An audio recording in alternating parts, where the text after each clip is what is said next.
তিস্তার চরের বুক জুড়ে অপরূপ সৌন্দর্য ও মায়ায় ভরা একটি গ্রাম, নাম কিসামত সদর, যা গাইবান্ধা জেলার সুন্দরগঞ্জ থানার বেলকা ইউনিয়নে অবস্থিত। এই প্রত্যন্ত চরে বসবাস প্রায় ২৫০০ মানুষের। প্রকৃতির সঙ্গে লড়াই করেই টিকে আছে এখানকার মানুষ। তারা পরিশ্রমী, তারা সংগ্রামী। গ্রামের অধিকাংশ মানুষই কৃষিকাজের উপর নির্ভরশীল। চরের মাঝ দিয়ে বয়ে গেছে একটি ছোট কোলা নদী, যা একদিকে সৌন্দর্য, অন্যদিকে ভোগান্তির কারণ। এই গ্রামে কোনো বাজার নেই, তাই প্রতিদিন হাট বাজার করতে কোলা পার হয়ে যেতে হয় বেলকা বাজারে। কোলা পারাপারের একমাত্র ভরসা একটি ছোট ডিঙ্গি নৌকা। লোকসংখ্যা বেশি থাকার কারণে যাত্রী পারাপারে হিমশিম খায় মাঝি। অনেকেই ভিজে নদী পার হয় শুধু নিত্য প্রয়োজন মেটাতে। আজ জনতার দরবারে আমরা শুনব সেই মানুষের মুখেই কষ্টের কথা, আর খুঁজে দেখব সমাধানের পথ। হইলাম বেলকা কিসামত সদরের মনে করো লোক, কিন্তু নদী এলাকা মনে করো এখানে একটা খাল আছে। খালের জন্য মনে করো পার হওয়ার পারি না। হ্যাঁ, বাচ্চা কাচ্চা স্কুল যেতে পারে না, হাট বাজার করতে পারি না। অসুখ বেসুখ হলে ডাক্তারের কাছে যাওয়ার পারি না, ডাক্তার আনতে পারি না।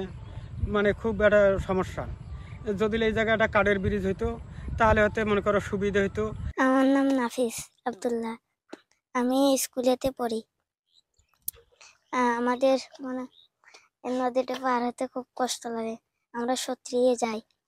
আমার এখানে খুব একটা অসুবিধা পারাপার নিয়ে, এখানে কাঠের ব্রিজ একটা হলে আমার সুবিধা হলে হয়।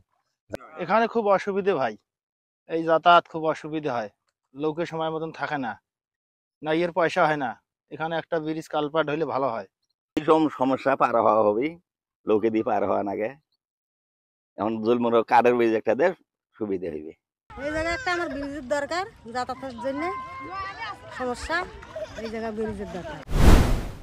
আমি মোহাম্মদ ইব্রাহিম করিমুল্লাহ, চেয়ারম্যান ৪ নং বেলকা ইউনিয়ন পরিষদ, সুন্দরগঞ্জ গাইবান্ধা। আমার ইউনিয়নটি ৯টি ওয়ার্ডের মধ্যে ৬টি ওয়ার্ড পড়ে শহর।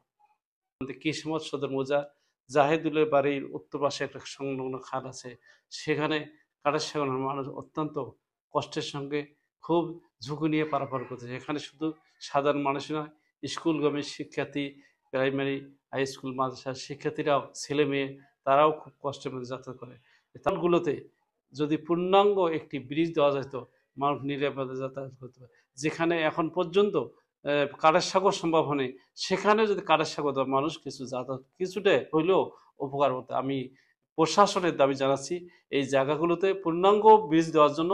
যদি ব্রিজ দেওয়া সম্ভব না হয়, তারপরে কাঠের সাগর বরাদ্দ দেওয়ার জন্য আমি অনুরোধ জানাই।